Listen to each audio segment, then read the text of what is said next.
लालची भाई। एक गांव में 3 भाई रहते थे, सोनू, मोनू और बंटी।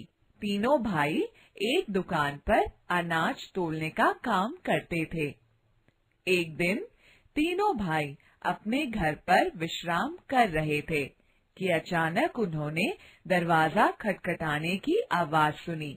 सोनू ने उठकर दरवाजा खोला।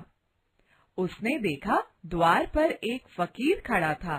सोनू ने कहा, बाबा, हम आपकी सेवा में उपस्थित हैं। कृपया घर के अंदर आइए।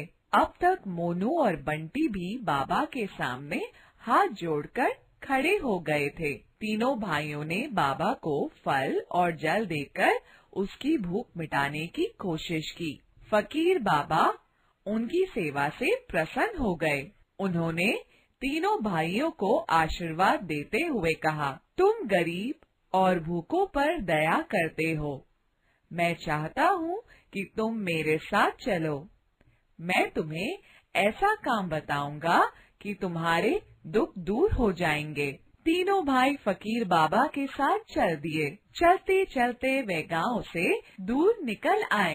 एक स्थान पर अचानक फकीर बाबा रुक गए। उसने सोनू से कुछ मांगने के लिए कहा। सोनू ने हाथ जोड़कर कहा, बाबा, मैं बहुत सारी उपजाऊ धरती चाहता हूँ ताकि उस पर अधिक से अधिक अनाज उगा सकूं।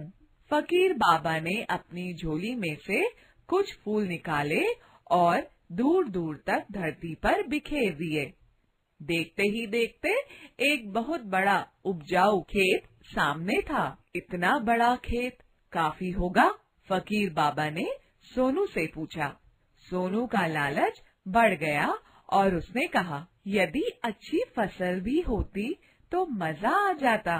फकीर बाबा समझ गया कि सोनू के मन में लालच आ गया है। फिर भी फकीर बाबा ने अपनी झोली में से मोती निकालकर फेंक दिए। देखते देखते गेहूं की फसल उग आई।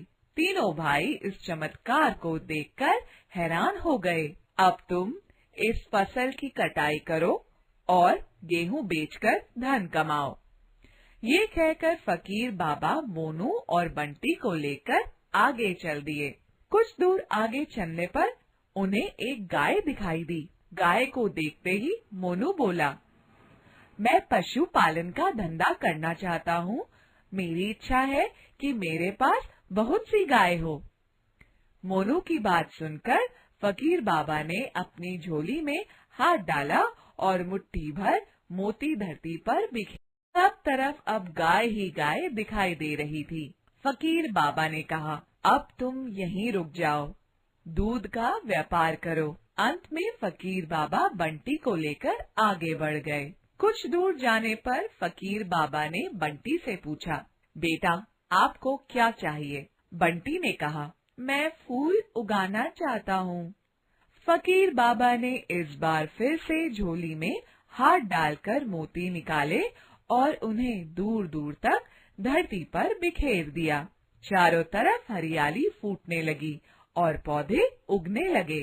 फकीर बाबा बोले, अब 1 सप्ताह के बाद इनमें फूल लग जाएंगे। ये कहकर फकीर बाबा आगे चल दिए। रात के समय जब तीनों भाई घर पहुँचे तब तीनों के मन में लालच बढ़ने लगा। उन्होंने आपस में योजना बनाई, क्यों ना फकीर बाबा की झोली छीन ली जाए। उन्हें लगता था कि इस झोली में ऐसे मोती हैं जो उनकी हर इच्छा पूरी कर सकते हैं। अब तीनों भाई फकीर बाबा की खोज में लग गए। कई दिनों तक ढूंढने के बाद जब वह नहीं मिले, तीनों निराश होकर वापस अपने गांव की तरफ लौट चले। रास्ते में उन्होंने देखा, ठीक प्रकार से देखभाल न करने के कारण फसल नष्ट हो गई, फूल सूख गए और भूख प्यास से बेहाल सभी गाय इधर उधर दूसरे गांव में चली गई। तीनों भाई अपने आप को कोसने लगे। अब उन्हें कुछ भी नहीं मिलने वाला था। उन्हें लालच करने का बुरा फल मिल गया था। अब ना तो उनके पास गाय थी, ना खेत और ना ही फूल के बगीचे। इसलिए विद्वान लोग भी कहते हैं, लालच बुरी बला